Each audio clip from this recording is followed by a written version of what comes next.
മലപ്പുറം നാടുകാണി ചുരത്തിൽ വീണ്ടും കാട്ടാനക്കൂട്ടം ഇറങ്ങി. ഒരു കുട്ടിയാന ഉൾപ്പെടെ 4 ആനകളാണ് റോഡ് മുറിച്ച് കടക്കുന്നത്. ചുരം വഴി പോയ വാഹനയാത്രക്കാരാണ് ദൃശ്യം പകർത്തിയത്. കാട്ടാന കാർ കുത്തിമറിച്ചിടാൻ ശ്രമിക്കുന്നതും ദൃശ്യങ്ങളിലുണ്ട്.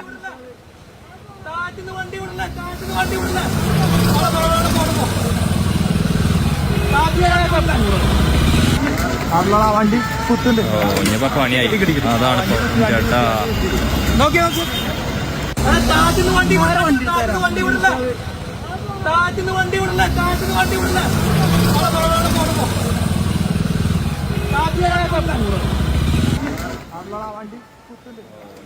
വിവരങ്ങളുമായി അരുൺ അമൃതനാഥ് ചേരുന്നു. Arun, good morning. ഇതെപ്പോഴായിരുന്നു സംഭവം? എന്തെങ്കിലും അവിടെ വാഹനങ്ങൾക്കും മറ്റു ആൾക്കാർക്കും ഒന്നും പ്രശ്നങ്ങൾ ഉണ്ടാക്കാതെ എളുപ്പത്തിൽ അങ്ങനെ ആ സ്ഥലത്തു നിന്നും പോയോ ആനക്കൂട്ടം? മൂർത്തി, ഇന്നലെ രാത്രിയാണ് 3 കാട്ടാനകളും ഒരു കാട്ടാന കുട്ടി ഉൾപ്പെടെ 4 ആനകൾ റോഡ് മുറിച്ച് കടന്നത്. ഇതുവഴി പോയ യാത്രക്കാർ ഗതാഗത തടസ്സമുണ്ടാക്കി. ഒരു കാറ് കുത്തി മറയ്ക്കാൻ ആന ശ്രമിക്കുന്നത് നമുക്ക് ദൃശ്യങ്ങളിൽ കാണാം. ഡ്രൈവറുടെ മനസാന്നിധ്യം കൊണ്ട് ഡ്രൈവർ കാറ് മുന്നോട്ട് വെട്ടിച്ച് രക്ഷപ്പെടുകയായിരുന്നു. സാധാരണ ഈ നാടുകാണി ചുരത്തിൽ ആന താരെയുള്ളതാണ്. ആന കടന്നു പോകുന്നത് പതിവുമാണ്. ആനകൾ അത്തരത്തിൽ പ്രശ്നങ്ങളൊന്നും ഉണ്ടാക്കാറില്ല.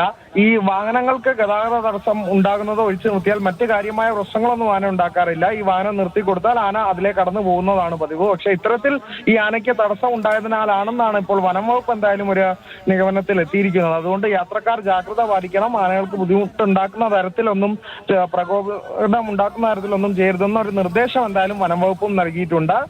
മറ്റ് അപകടങ്ങളൊന്നും എന്തായാലും സംഭവിച്ചിട്ടില്ല എന്നുള്ളത് കൂടിയാണ്.